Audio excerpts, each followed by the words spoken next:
मार्केटमध्ये अनेकांकडून विचारल्या जाणाऱ्या दोन महत्त्वाच्या प्रश्नांबद्दल आपण बोलूया. नंबर 1, म्युच्युअल फंड आणि SIP मध्ये फरक काय? आणि नंबर 2, सेफ SIP कोणती?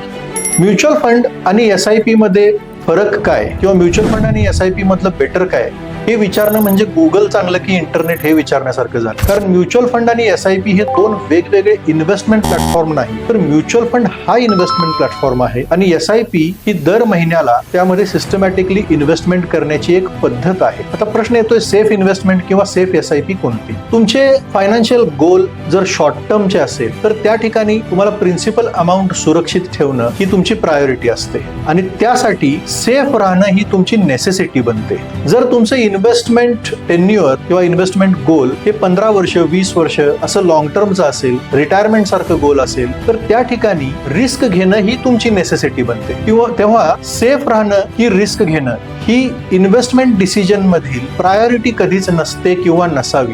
ती तुमच्या अवेलेबल असणाऱ्या टाइम नुसार आणि तुमच्या रिस्क प्रोफाईल नुसार नेसेसिटी असते. त्यामुळे इन्व्हेस्टमेंट मध्ये सेफ काय हे विचारण्याऐवजी तुमचं आर्थिक गोल काय हा प्रश्न जास्त महत्त्वाचा आहे.